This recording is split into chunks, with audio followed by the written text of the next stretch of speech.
They just can't get it right. Hollywood, you can't get it right. It's a simple premise. Man or woman transform into a monster and they eat people. That's simple. Can't go wrong with that. I think my husband was infected. Welcome back to Truly Taming Views. All right, folks, today we're looking into The Wolfman, Universal's latest monster reboot. And when I say monster, it was a monstrous task to get through this film without laughing. I couldn't tell the difference if this movie was a hard tragedy or just a tragedy. Wolfman follows Blake Lau, Christopher Abbott, a soft-spoken family man who moves into an old farmhouse with his wife Charlotte, Julia Gardner, and their daughter Ginger. Strange things happen, and before you know it, our boy Blake is dealing with full-blown werewolf curse. This movie is not scary at all. It's got some cool visual elements, like experiencing the world through a werewolf's senses, but at its core, this is just sad. Depressing. A tragedy rather than a horror movie. I wouldn't use it to scare kids. I'd use it to help them fall asleep for nap time. Directed by Lee Whannell, this film stars Christopher Abbott as Blake Lau, a family man who discovers that the real monster is what's inside all along. Literally. The metamorphosis scene is both impressively weak and uninspiring. It's like watching a man turn into his inner Chewbacca. Where did you dig up that old... That old man's mad. This transformation, if you can even call it that, is me on a bad hair day. They could have just added some CGI dandruff and call it a werewolf. No gruesome, bone-crunching, skin-stretching horror. Just a guy slowly getting hairier and bald in some places like he got leukemia, let alone lycanthropy. That old man's mad. Well, you said it, Chewie. The story goes, a hiker mysteriously vanishes in the remote Oregon mountains, sparking rumors of a wildlife virus. While on a hunting trip, our young Blake and his father Grady witness a mysterious humanoid creature lurking in the forest. Fast forward 30 years and Blake, now living in San Francisco with his workaholic wife Charlotte and their daughter Ginger, is struggling with his temper, just like his estranged father, which is causing major tensions at home.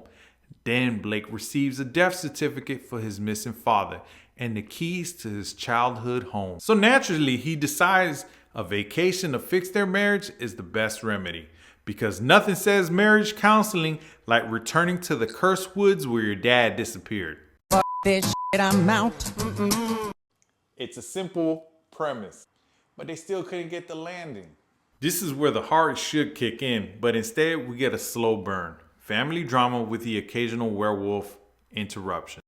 Imagine, if you will, moving back to your childhood home to reconnect with your roots, only to find out those roots are more like werewolf curse. Blake, his wife, and their daughter now face off an unseen creature, but spoiler alert, the danger eventually starts coming from inside the house. Blake is portrayed as weak and incompetent. Charlotte constantly belittles him. Other male characters are either excessively aggressive, stupid, or dead. It's not over the top, but it's definitely noticeable. Ew!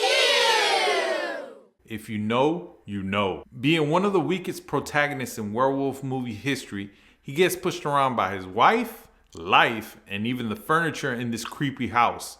The werewolf curse could have made him more of an alpha, but instead he just gets moodier. His brooding made me wonder if he was transforming or just constipated. Then again, maybe an alpha werewolf doesn't fit in an old farmhouse. You can't be a primal beast while fixing leaky pipes. What are you doing?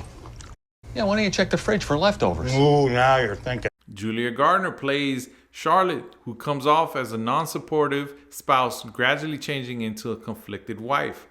Written to be completely insufferable at the start, nagging, controlling, and just all around frustrating. Then halfway through, she suddenly transformed into a loving wife and mother of the story, desperately needed from the beginning. It's like the writers realized, oh wait, people might hate her. It's Hollywood, baby.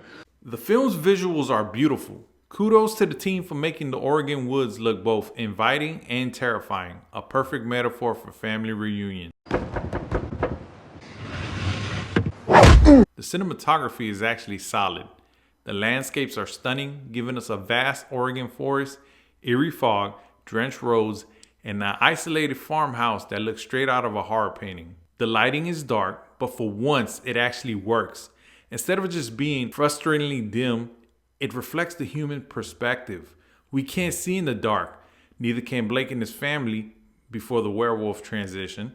Meanwhile, the werewolf lurks unseen, always just out of view. This is why the werewolf POV sequence stands out. Now, this is an interesting concept. We suddenly experience the world through its eyes, seen in the dark, where the humans are blind. Now, was this deliberate, an artistic choice, or just a happy accident?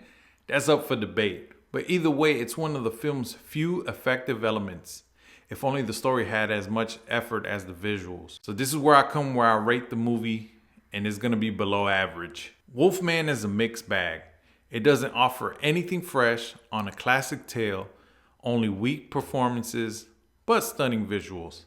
However, some plot elements feel more dated than the original 1941 film.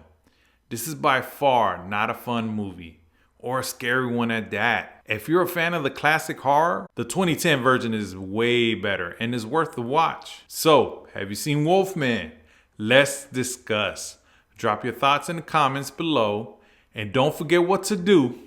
Join me next time on Truly Timid Views, where we keep it real even when the movies don't.